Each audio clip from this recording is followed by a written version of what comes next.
tentang usia alam semesta yang kita tempati kali ini akan hancur seluruhnya. Turut. Menjelaskan tentang bahwa bumi tercipta dari gas yang menggumpal bercampur dengan larva panas, sehingga bumi itu dapat berputar pada porosnya. Akan tetapi eh, poros tersebut dapat berputar disebabkan dua magnet yang saling bertarikan antara bumi dan matahari. Seiring berjalannya waktu, magnet tersebut akan kehabisan daya. Apabila magnet tersebut kehabisan daya, daya tarik-menarik akan melemah sehingga salah satunya akan tertarik dan akan terjadi benturan antara matahari dan bumi. Sehingga dapat disimpulkan akan terjadinya hari kiamat atau datangnya hari di mana bumi akan bertabrakan dengan matahari. Begitu juga menurut fisika dan juga ilmu tentang kimia, astronomi itu meramalkan atau membuat sebuah kesimpulan-kesimpulan dari hasil penelitian bahwa alam semesta yang kita tempati saat ini itu akan mengalami kehancuran. Di dalam hadis Rasulullah Shallallahu Alaihi Wasallam memberikan beberapa hal gambaran tentang kehidupan alam semesta. Tanda-tanda yang pertama tentang datangnya hari kiamat ialah munculnya makhluk Dajjal. Di dalam hadis, Dajjal ini digambarkan seorang atau sesosok makhluk yang memiliki perawakan besar, berwajah sipit, bermata sipit, berambut keriting, kemudian yang paling menonjol dan menjadi perhatian halayak manusia ketika membaca keterangan tentang Dajjal, bahwa Dajjal ini memiliki mata satu, tidak seperti kita memiliki dua mata, akan tetapi matanya itu satu, kemudian bertuliskan di atasnya tulisan, di jidatnya ada tulisan kafir, sedangkan di tangan kanan itu memegang pedang, sedangkan di tangan kiri itu memegang kitab suci. Para ulama berbeda pendapat tentang hal ini. Ada yang berpendapat bahwa makna Dajjal itu dimaknai secara lahiriah, yang artinya bahwa Dajjal itu adalah sebuah makhluk yang akan datang pada hari kiamat kelak, gitu, dengan perawakan seperti yang dijelaskan barusan. Namun ada ulama yang menjelaskan keterangan tersebut bukanlah secara lahiriah, akan tetapi hal tersebut adalah maknawiyah, merupakan gambaran di mana manusia ketika itu sudah memiliki sifat seperti Dajjal, di mana Dajjal diceritakan memiliki mata satu. Maknanya mata satu di sini bahwa manusia tidak memandang suatu perkara dengan dua sisi, akan tetapi hanya melihat satu sisi saja. Dalam hal ini, kiamat akan terjadi di mana manusia memandang satu perkara hanya diselesaikan melalui pandangan atau perhitungan manusia saja, tidak melalui pandangan akhirat atau wahyu dari Allah Subhanahu wa Ta'ala. Mereka memutuskan suatu perkara hanya dengan satu pandangan saja, yaitu perihal tentang keduniaan. Selanjutnya, di jidatnya diberi tanda kafir, memberikan lambang simbol kepada kita bahwa nanti hari kiamat akan datang di mana manusia itu sudah menolak ajaran atau keterangan ataupun juga perintah dari Allah Subhanahu wa Ta'ala, juga petunjuk yang dibawa oleh Rasulullah Shallallahu Alaihi Wasallam. Kemudian di tangan kanannya itu memegang pedang, sedangkan di sebelah kiri itu Dajjal memegang kitab. Itu memanakan simbol bahwa cara kerja Dajjal atau kiamat akan datang pada masa itu manusia lebih mementingkan penyelesaian peperangan, menyelesaikan perkara dalam permasalahan kehidupannya, yaitu dengan cara berperang menggunakan pedang.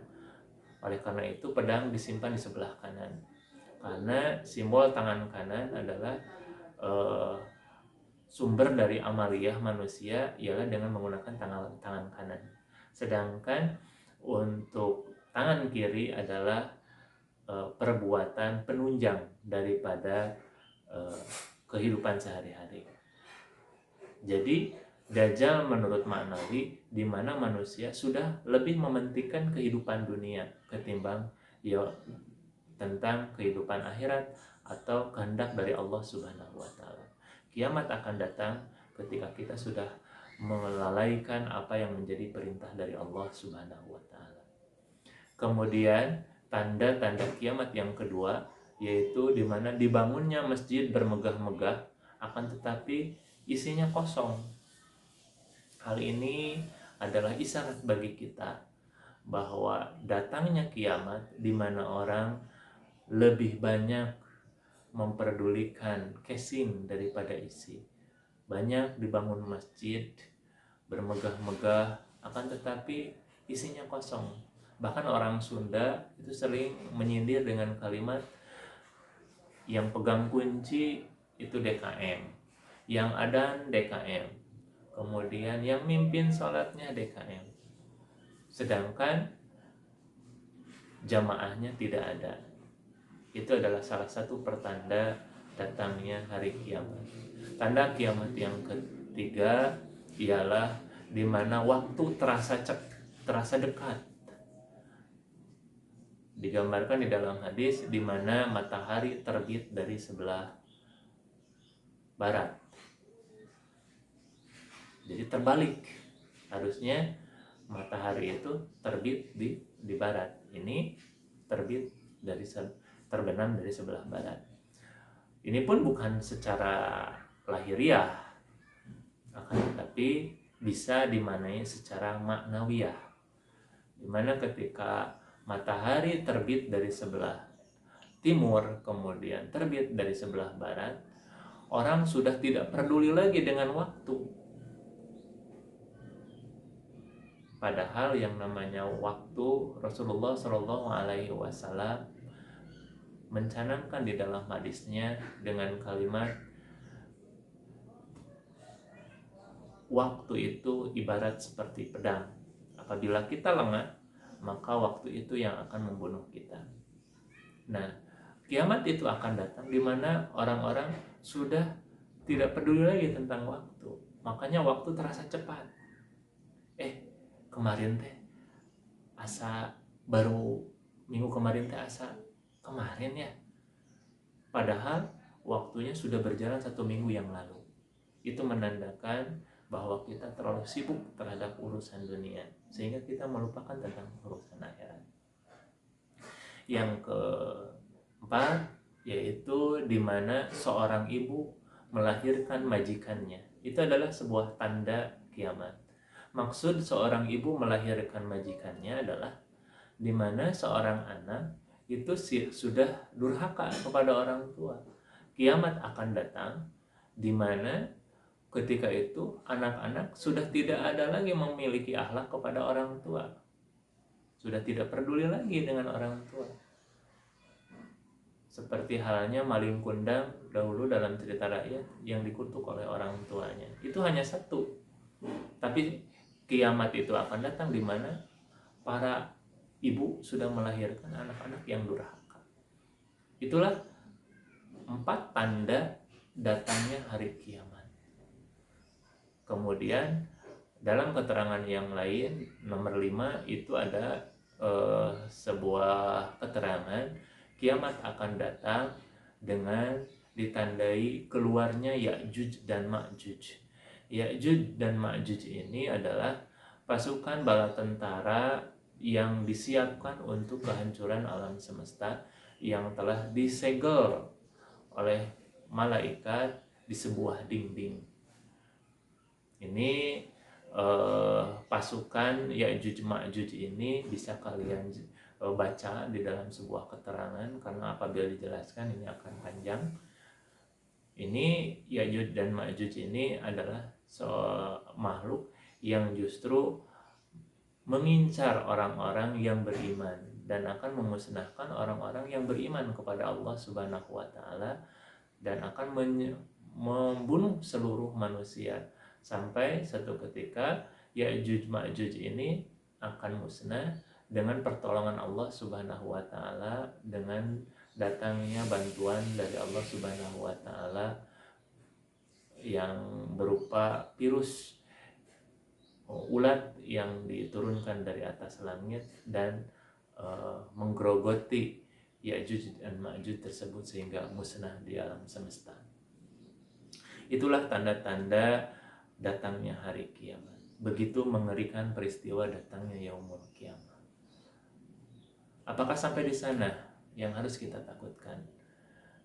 Bukan di sana poin yang akan kita takutkan, karena yang namanya yaumul kiamah itu adalah di mana hari tanda-tanda kiamat yang tadi merupakan tanda-tanda kemunculan hari kiamat. Hari kiamat itu akan datang kepada kita tidak mengenal di mana dan kapan. Hanya tanda-tanda tersebut merupakan peristiwa yang akan datang kepada kita kelak, atau mungkin saat ini sudah terjadi. Setelah tanda-tanda kiamat itu datang, maka kiamat datang kepada kita, hancurlah seluruh alam semesta. Ketika sudah hancur seluruh alam semesta, maka akan terbuka dunia yang lain atau alam yang baru. Apakah alam yang baru setelah kematian? Alam yang baru setelah kematian atau setelah yaumul kiamah, yang pertama adalah yaumul barzah atau alam barzah. Setelah kita meninggal, orang yang meninggal itu akan tinggal di alam barzah atau alam kubur. Di alam kubur, manusia itu ditanya dan diperlihatkan tentang apa yang telah diperbuat semasa di dunia. Bagi orang-orang yang beramal soleh, itu akan merasa gembira karena diperlihatkan amalan-amalan yang baik semasa di dunia.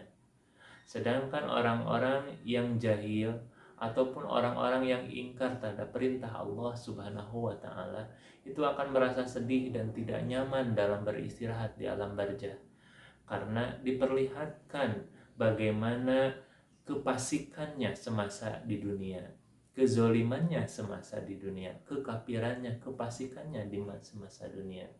Di dunianya dia sombong, di dunianya dia jahil, di dunianya dia merasa angkuh, seolah-olah tidak akan menemui kematian. Itu diperlihatkan ketika di alam kubur. Kapan berakhirnya alam kubur? Alam kubur berakhir di mana kiamat kubro datang. Setelah kiamat kubro selesai, seluruh manusia makhluk Allah Subhanahu wa taala meninggal, muncullah atau datanglah hari selanjutnya yang disebut dengan yaumul ba'as atau hari dibangkitkan. Seluruh makhluk hidup yang bernyawa yang dimatikan oleh Allah Subhanahu wa taala, khususnya manusia, itu akan dibangkitkan sejak zaman Nabi Adam sampai nanti hari kiamat. Allah kumpulkan kembali tulang-tulangnya, Allah bentuk kembali kulit dan dagingnya, Allah susun kembali organ tubuhnya sehingga utuh seperti manusia. Masya Allah, dengan izin Allah tubuh kita akan bangkit kembali seperti kita masih hidup. Itulah yang disebut dengan yaumul ba'as. Orang-orang yang terdahulu, Fir'aun, Namrud, ya, itu semuanya akan dihidupkan kembali. Qarun, ya, akan dihidupkan kembali. Mereka akan dihidupkan seperti semasa dia dewasa. Apabila ada orang yang meninggal sejak bayi, itu akan dihidupkan menjadi dewasa. Apabila meninggal dalam keadaan tua renta, dia dihidupkan semasa dia dewasa. Jadi dihidupkan dalam usia yang sama seluruhnya. Dalam suatu keterangan, kita dihidupkan pada yaumul ba'ats itu dalam keadaan urrotan wa hufyatan, tidak membawa apa-apa. Kita dihidupkan nanti setelah kita meninggal dari alam barzah, itu tidak akan dibangkitkan dengan handphone kita, tidak akan dihidupkan dengan Mercy ataupun juga BMW yang kita miliki, atau harta yang melimpah yang kita miliki. Kita akan dihidupkan ufatan wa urratan, dalam keadaan telanjang bulat. Wah, atuh malu ya kita dihidupkan dalam keadaan telanjang. Tidak, karena ketika itu bukan rasa malu yang muncul ketika dihidupkan, akan tetapi rasa kaget, takjub atas kebesaran Allah Subhanahu wa Ta'ala. Semua dihidupkan tersusun menjadi bentuk manusia yang sempurna. Ketika semua sudah dihidupkan, maka terbukalah hari yang selanjutnya, yaitu Yaumul Ma'sar yang ketiga. Yaumul Ma'sar adalah manusia dikumpulkan di sebuah tempat yang disebut dengan Yaumul Ma'sar atau tempat Ma'sar. Tempat tersebut luasnya tidak terbatas sehingga memuat seluruh manusia ketika itu. Semuanya dikumpulkan dalam satu tempat. Di Yaumul Ma'sar kita akan kedatangan dua orang malaikat yang selama hidup kita menemani kita mencatat amal baik dan amal buruk. Malaikat tersebut menyodorkan catatan kepada kita, amalan baik dan amalan buruk.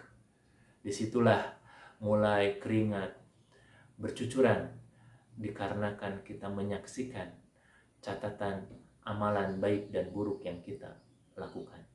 Dalam sebuah keterangan, pada Yaumul Ma'sar, matahari yang bentuknya seperti matahari dunia itu didekatkan kepada kita seperti lampu di kamar kita, dekat dengan kita. Bahwa jarak matahari sekarang itu beribu-ribu kilometer, terasa panas. Namun ketika nanti di Yaumul Ma'sar, matahari tersebut didekatkan seperti di ruangan tertutup. Masya Allah, tergambar oleh kita bagaimana panasnya ketika itu. Kemudian kita melihat catatan yang mengejutkan diri kita, bahwa amalan kita ternyata mengecewakan semasa hidup di dunia. Yang selanjutnya setelah Yaumul Ma'sar, yang keempat adalah Yaumul Mizan. Setelah kita menerima amal catatan, masuklah kita ke alam yang baru yang disebut dengan Yaumul Mizan, yaitu hari penimbangan, di mana kita akan diukur seberapa banyak amal kebaikan yang kita lakukan semasa di dunia, dan sebesar apa amalan buruk yang kita perbuat selama di dunia. Amal buruk dan amal baik tersebut akan ditimbang mana yang lebih banyak. Apabila amal baik kita lebih banyak daripada amal buruk, maka berbahagialah kita termasuk orang-orang yang disebut dengan ahli surga. Sedangkan apabila amalan buruk kita lebih besar atau lebih tinggi ketimbang amal baik, maka disitulah kesengsaraan dimulai dalam kehidupan kita. Kita akan termasuk kepada golongan-golongan yang mendapatkan murka Allah, yaitu di dalam neraka Allah Subhanahu wa Ta'ala. Nauzubillah summa nauzubillah. Setelah hari perhitungan atau Yaumul Mizan, Yaumul Hisab, kita akan masuk kepada alam yang lain, yaitu disebut dengan Sirat.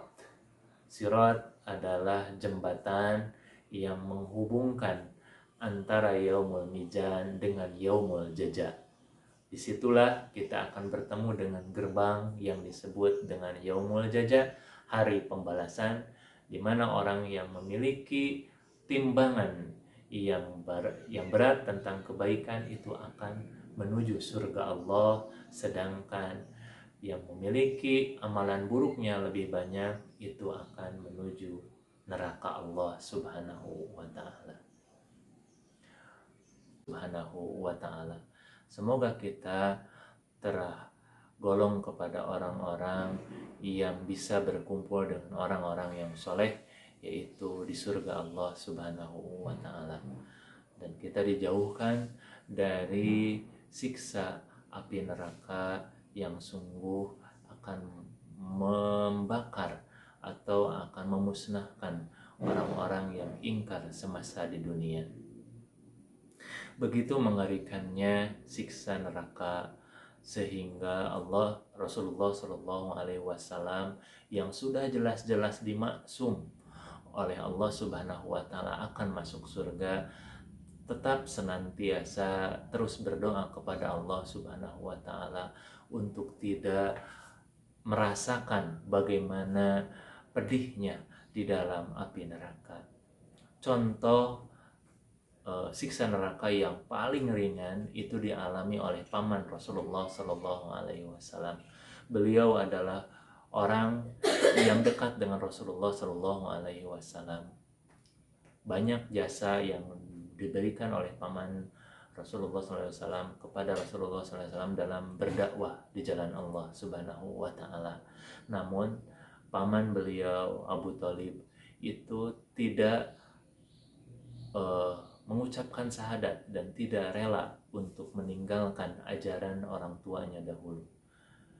Siksa yang dialami oleh paman Rasulullah SAW adalah diberi sebuah sendal atau dalam bahasa Sunda tarumpah ya, ketika paman Rasulullah memakai sandal tersebut. Dalam keterangan, sandal tersebut dibuat dari bara api neraka. Ketika paman Rasulullah memakai sandal tersebut, itu ubun-ubunnya akan bergejolak, panas.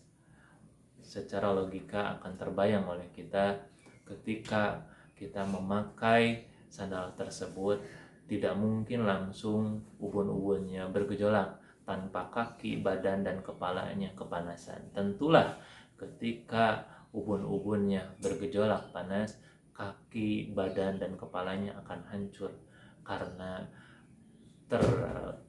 merasakan panasnya api neraka. Nauzubillah, summa nauzubillah. Itu adalah contoh kecil dari siksa neraka. Bagaimana dengan siksa Allah Subhanahu wa Ta'ala yang lebih besar dari itu? Semoga kita terlindung dari adab siksa neraka. Bagi kita, hal ini adalah sebuah motivasi di dalam diri kita sebagai peningkat keimanan di dalam diri. Tingkatkan keimanan kita kepada hari kiamat, bahwa hari tersebut akan benar-benar datang kepada kita. Setelah kita meyakini akan datangnya hari akhir, datangnya kiamat kepada kita, sudah semestinya kita memunculkan akhlak dalam kehidupan sehari-hari. Yang pertama, termotivasi untuk berbuat semaksimal mungkin dalam kehidupan dunia ini, beribadah kepada Allah Subhanahu wa Ta'ala, bekerja dengan penuh semangat agar dapat menjadi manusia yang terbaik, amalan kita diterima oleh Allah Subhanahu wa Ta'ala. Bukan sebaliknya, ketika kita meyakini adanya hari akhir, bukan menjadi malas, akan tetapi justru akan membangkitkan semangat kita bahwa kita harus menjadi yang terbaik di hadapan Allah Subhanahu wa Ta'ala. Yang kedua, setelah kita termotivasi semangat dalam hidup dikarenakan akan datangnya hari akhir, yang kedua, kita akan memiliki ketelitian dalam amal ibadah sehari-hari kita. Apakah perbuatan kita diterima oleh Allah? Apakah justru amalan kita ini menyebabkan murka Allah yang mengakibatkan hari terakhir kehidupan kita, yaitu di alam neraka, yaitu di alam yang dijanjikan oleh Allah Subhanahu wa Ta'ala diperuntukkan untuk orang-orang yang kafir. Usia kita di neraka itu bukan sebentar, akan tetapi Allah Subhanahu wa Ta'ala menggambarkan usia kita di neraka bukan 10 tahun, bukan 20 tahun, bukan 30 tahun, akan tetapi abadan abada. Ketika kita sudah masuk ke dalam neraka, maka kita akan menjadi penghuninya selama-lamanya, tidak akan ada ujungnya. penderitaan demi penderitaan akan kita rasakan tanpa merasakan bagaimana nikmatnya dalam kehidupan. Orang-orang yang di dalam neraka melihat kepada mereka yang berada di alam surga itu berdoa kepada Allah agar ditingkatkan atau dipindahkan ke alam surga, namun mereka tidak dapat pindah ke surga dikarenakan perbuatannya yang selama di dunia itu inkar kepada Allah Subhanahu wa Ta'ala. Mungkin demikian yang bisa disampaikan pada kesempatan kali ini. Mohon maaf apabila ada kesalahan dalam penyampaian materi yang disampaikan. Untuk lebih lengkap, silahkan kalian searching materi di Moodle. Di situ ada materi lengkap. Silahkan kalian lengkapi materi yang Bapak sampaikan hari ini agar menjadi materi yang lengkap. Assalamualaikum warahmatullahi wabarakatuh.